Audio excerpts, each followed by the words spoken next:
Overnight, silver didn't dip. It got yanked off the table from 88 down to 74 like someone pulled the plug. And while most people were sleeping, more than 41,000 leveraged traders got liquidated in a single wave. Accounts erased, screens frozen, stop losses ignored. That wasn't just a move. That was a transfer in plain sight. You're with us here. Let's talk about what really happened and why the next move is going to punish anyone who still thinks emotion is a strategy. First, we need to say the quiet part out loud. The market doesn't reward effort. It rewards structure.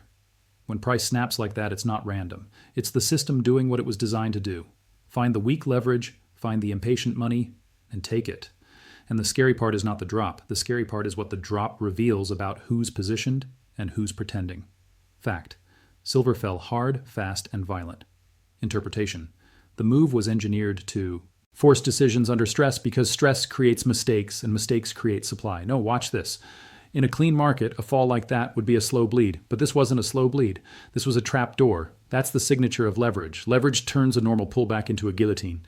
You think you're trading price, but you're actually trading time, and the market charges interest and panic. Somewhere in that drop, a trader refreshed his phone and saw a margin call.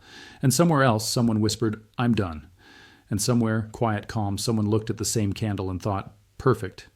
Not because they love pain, but because they understand what a liquidation event really is. It's the market screaming one message: your plan isn't strong enough. And if that makes you angry, good. Anger means you care, but don't spend that anger on the chart. Spend it on building a framework that doesn't break when the candle turns red. Because here's the mistake most people make. They confuse volatility with failure. They see a drop and assume they were wrong. But volatility is not a verdict. Volatility is a test of position sizing, a test of time horizon, a test of how badly you need to be right today. And the market loves one type of person above all others, the person who needs certainty because certainty is expensive. And the market sells it at the worst price. So what actually happened? A cascade, a chain reaction, not one sell button, tens of thousands. Leverage created a cliff. Liquidations created a waterfall. And the waterfall created the headline. Most people only notice the headline. We notice the mechanism, because if we understand the mechanism, we stop being surprised. Here's what the crowd never sees: the plumbing. In a liquidation wave, price isn't discovering value. Price is hunting collateral. Think of the market like a dam. When leverage builds behind it, it looks stable. Calm candles, smooth lines, then one crack forms and the water doesn't flow. It explodes. That explosion is forced market orders hitting a thin book. That's why it feels like gravity turns on. That's why slippage shows up. That's why your perfect stop becomes a myth. So when you hear it dropped because sellers were stronger, be skeptical. Sometimes the seller is just a machine closing positions because someone ran out of margin. And that's important because it changes what we do. We don't argue with the candle. We read what kind of candle it is. Was it fear selling or was it forced selling? Because forced selling ends. Fear selling lingers. And if you can tell the difference, you stop donating your money to the next squeeze. And when we stop being surprised, we stop being hunted. Let's pause for 1 second. If a move can liquidate 41,000 people overnight, what does that tell us about how crowded the trade was? What does it tell us about how many people were in without a plan? And more importantly, what happens if the next move goes the other way? Because that's the part nobody wants to talk about. Liquidations don't just destroy, they also reset. They remove fuel. They clear the order book. They create the conditions for a violent reversal. Not guaranteed, not promised, but possible. And if we're smart, we don't bet our life on prediction. We build our position so we can survive either path. This is educational. We manage risk. Now let's get real. Overload doesn't protect you. Clarity does. So we focus on the few ideas that actually keep us alive when the market turns into a casino with the lights off. Here's the hard truth. Every fortune you've ever heard about was built in chaos, not in comfort. Not in smooth charts, in chaos. Because chaos is the one time the public gives away assets for emotional reasons. They sell to feel safe. They sell to stop the bleeding. They sell because the pain is louder than the plan. And when they sell, someone buys, always. We like to imagine it's the market, but it's not some ghost. It's people, firms, funds, operators. And they don't buy because they're braver. They buy because they're prepared. They have cash. They have time. They have rules. So when you see a crash, don't just stare at the red. Ask the better question. Who needed to sell? Who was forced? Who got pushed out? Because forced selling is opportunity. Opportunity doesn't look like fireworks. It looks like a crowd running for the exit. Now, here's the contradiction that messes with your head. A crash feels like the worst moment to buy, but historically, those are the only moments where you get paid for courage. Not every crash, not blindly, but the moments where quality gets dumped with junk because nobody has time to separate them. That's where positioning wins. And positioning is everything. Now we hit the next truth, and it's ruthless. Leverage doesn't just multiply returns, it multiplies personality. If you're reckless, leverage makes you suicidal. If you're disciplined, leverage makes you dangerous in a good way because leverage amplifies whatever is inside you already. Ego becomes louder, fear becomes faster, patience becomes rare, and the market is ruthless about one thing: exposure. If you're overexposed, you don't own your trade owns you. You wake up and your life depends on a candle. That's not investing, that's hostage negotiation. And the market doesn't negotiate, it liquidates. So we need to ask ourselves the question most people dodge. Were those 41,000 people unlucky, or were they unprepared? Fact?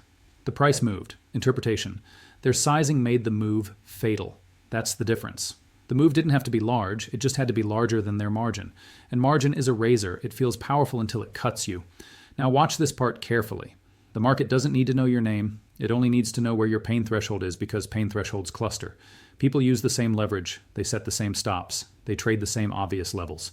So when the move comes, it doesn't hit one person. It hits a crowd. And when a crowd gets hit, the move accelerates. That's why you can't build your future on borrowed confidence, borrowed money, borrowed conviction, borrowed time. We build on skills, on reserves, on self-control. That's not motivational fluff. That's survival math. Now for the truth that separates adults from gamblers. Wealth is not created by prediction. It's created by positioning. Prediction is a dopamine hobby. Positioning is a boring discipline.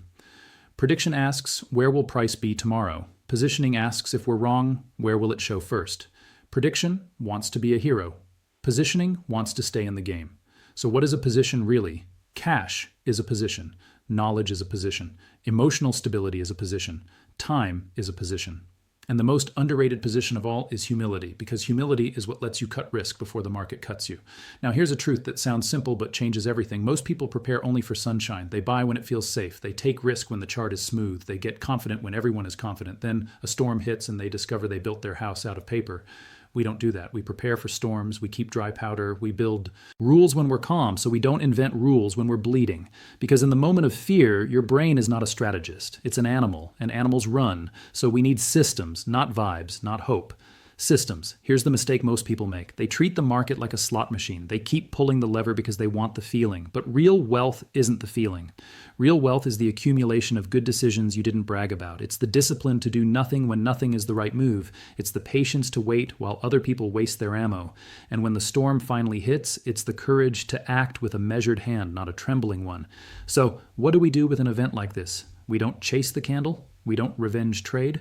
We don't make life decisions on a 5-minute chart. We zoom out.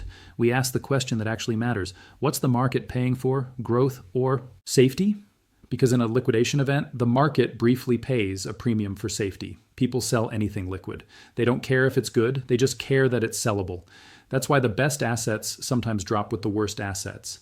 And that's where the opportunity hides, but only for people who still have their wallet, which is why risk comes before reward always. Now let's get into the psychology, because this is where most people get wiped. The chart is not the weapon. Your own mind is. They don't need to lie to you. They just need to make you feel. They need the drop to feel personal. They need the red to feel like a judgment about your intelligence. And if you take that bait, you'll do exactly what they want. You'll sell low. You'll swear off the market. You'll walk away right when the cycle is resetting. This is why discipline is priceless. Because discipline isn't about being strong. It's about having a pre-made decision, a rule, a boundary, a line you don't cross. Here's a simple framework we can use without turning into robots. Define the metric in one line. Explain why it matters in one line. Apply it to this situation in 2 lines. So let's do it with leverage. Leverage is borrowed exposure to amplify a bet. It matters because it makes small moves lethal. Here, the move didn't just change price. It triggered forced selling, which made the move bigger. That's the loop. And loops are how markets steal time from you. Now let's do it with positioning. Positioning is the combination of cash, time, knowledge, and emotional control. It matters because it decides whether volatility is a discount or a death sentence. Here, the same candle destroyed gamblers and rewarded builders. Same market, different position. Do you see why this isn't about silver? Silver is just the stage. The real script is human behavior, and life runs the same script. Life will liquidate you too if you overextend. If you build a lifestyle on credit, if you build a dream on motivation, if you build a relationship on ego, then one storm arrives and it all snaps. The discipline that protects a portfolio also protects a future. The patience that builds wealth also builds character. That's not poetic. That's practical. Now, there's another layer most people miss. Wealth transfer doesn't happen because the winners are smarter. It happens because the winners are structured. They have buffers. They have long time horizons. They can be wrong longer than you can stay solvent. That is the game. So, if we want to win, we don't need to be right. We need to stay alive. We need to stop living on the edge of margin. Stop living on the edge of emotion. Stop living one headline away. From panic. Because panic is expensive, and the world sells panic at a premium. Now here's a retention beat, because I want you thinking, not nodding. If price can drop that fast, what would have happened to you if you were 10x leveraged? If you're honest, that question should make your stomach tighten. Good, that's your risk sensor waking up. Now, ask the next question. If you were not leveraged, would that same drop have felt like a catastrophe or a discount? Your answer tells you where you actually stand, not where you pretend to stand. Now let's talk about the quiet winners. Not the loud ones on social media, the ones who don't post screenshots. They did 3 things. They sized positions so volatility couldn't kill them. They kept cash so they could act. They had a plan so they didn't negotiate with fear. No magic, no secret indicator, no billionaire whisper, just structure.